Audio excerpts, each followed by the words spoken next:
Well, welcome to all of you. Thank you very much for being with us as we continue this week of Deep Respect for Life.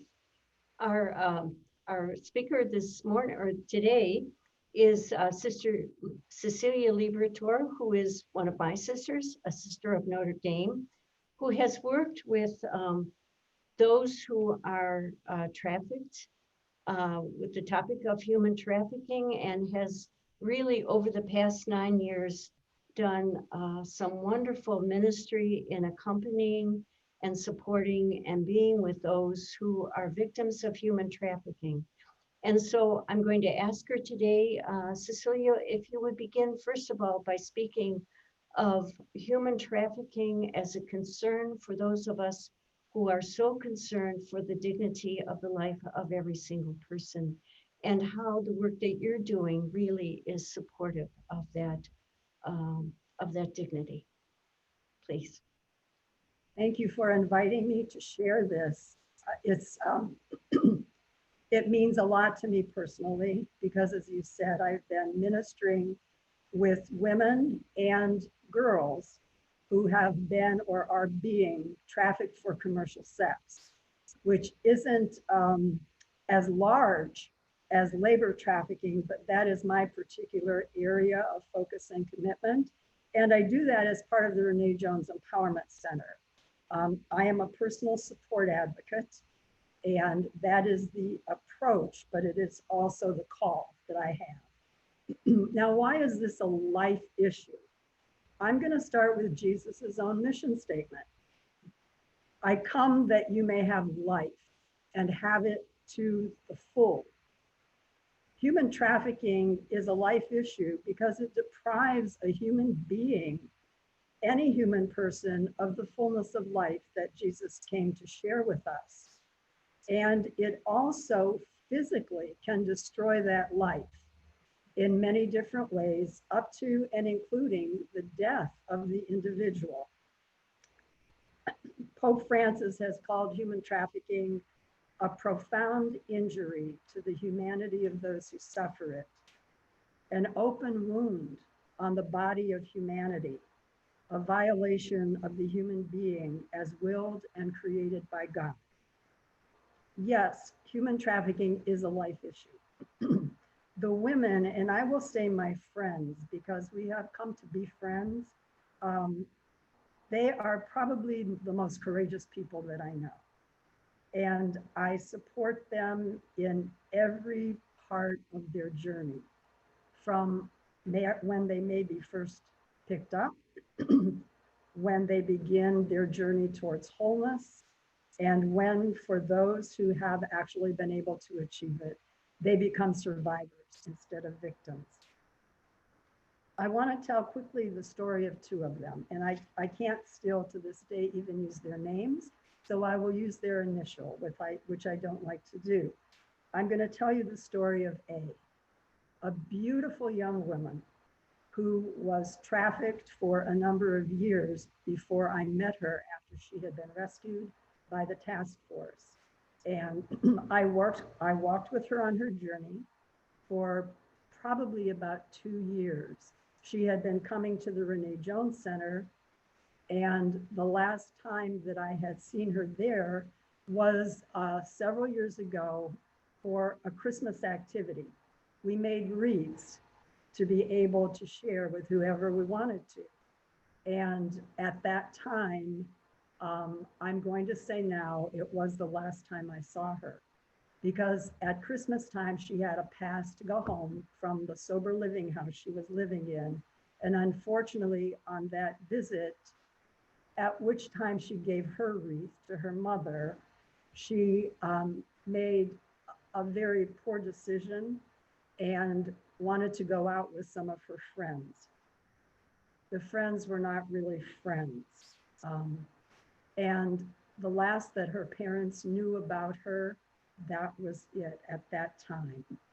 It wasn't until several months after that, and this is hard even for me to talk about, her body was found in another city under a lot of rubble and trash in an abandoned property that was beginning to be cleared out.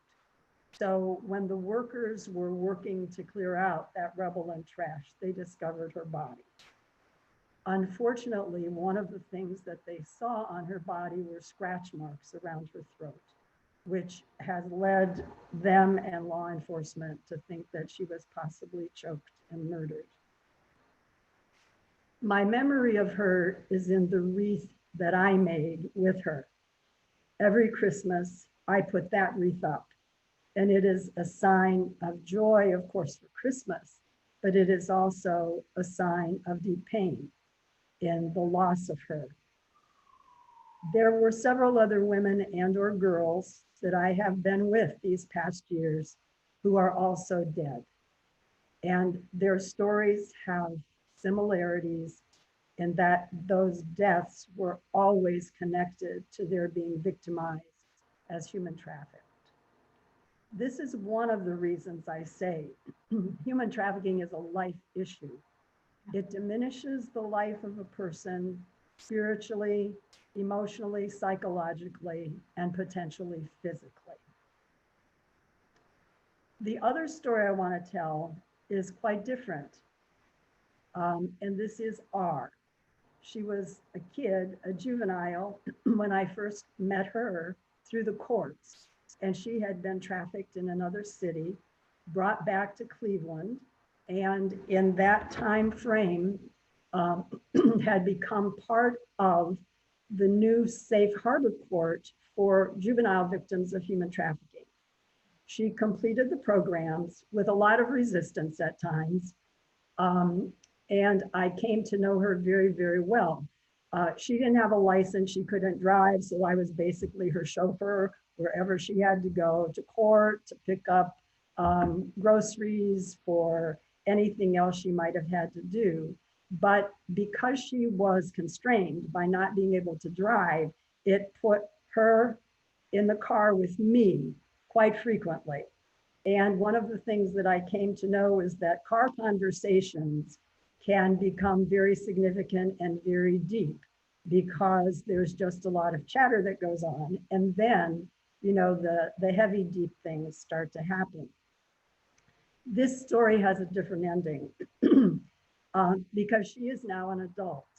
And one of the things that occurred when she was still a teenager was that she became pregnant. She wanted the baby. She kept the baby. And because no familial support was there, I'm the one who took her to the hospital when she was in labor.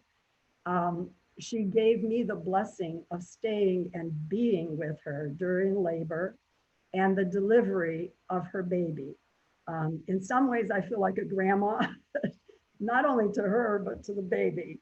And her resilience was just so striking. And in some ways, her strength, because I was concerned for her and how she would really accept that baby once the baby was born. And labor was not easy for her. Once the baby was born, the first thing she said was, I want to hold my baby. Let me hold my baby. And of course, you know, the obstetrician gave her the baby to hold, and she just held and hugged that baby. That baby is now close to being 3 years old, and R is no longer a minor. But when I think of these two experiences and circumstances, they both reaffirm for me that human trafficking is a life issue. One of them, sadly enough, ended in death. The other one ended in more life that was welcomed and appreciated.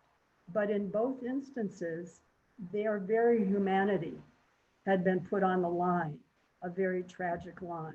Their very humanity as worthy of dignity, as a beautiful creation of God, was really damaged. And with the young woman who's now an adult, what she had to go through and still has to go through in order to reinvigorate that with a lot of support and a lot of assistance. But thank God she has a certain strength that she keeps going and that she continues, in a sense, to value her own humanity and the humanity of that baby.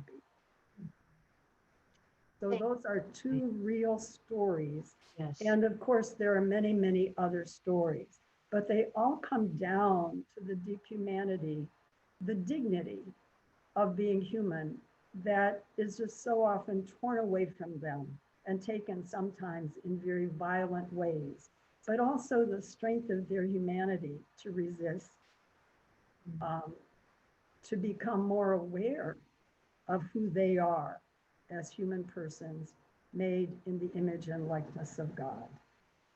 Thank you so much, Cecilia, really, just for reflecting on that topic and the pain and the joy that life brings. And thanks so much. And maybe could you recommend, are there ways that we as individuals or perhaps as groups might be able to help with this really beautiful ministry? Sure. The one thing that provides a lot of education is the Collaborative to End Human Trafficking, because their mission is education and advocacy and connecting services. So they have great website. I would I'm sorry, I don't mean ignore, I would encourage people going to that website to find out more about what they're doing, because they do a lot of educational programs. Yes. The other is to go to the website for the Renee Jones Empowerment Center. That is a very encouraging, because it shows all of the different kinds of activities and supports that the Renee Jones Empowerment Center is offering for women to move from victims to victors. And that's one of the beautiful things about it. And the variety of services is amazing. The support groups, there's a trauma therapist on the staff, there is a forensic nurse available, but the other kinds of activities and supports, everything from horse therapy at a horse farm to things like the blessings of a spa day, so that the women can feel their bodies are worth the dignity and the honor that they deserve. Um, Things like dancing, yoga. I could go on with a long list, but I would just say if anyone wants to find out more about that and about possible ways even to volunteer, to just go online and look up the Renee Jones Empowerment Center. Thanks so much. And we will post both of those websites so that those who are watching and listening can really connect with them. And I know so many who have, Yes. and I know what a gift it has been. You know, so often when we reach out to try to help someone else, we realize we come away so enriched ourselves. Yes. And so thank you very much. Thank you for what you've shared with us during this time. And thank you in a really very special way. I am so proud of you and all you're doing. Thank you for that very much. Thanks. Thank you. And I'm so proud of our women. Yeah. And thank you for the opportunity to share, because it's always an opportunity for me to honor them. That's right. Thank you.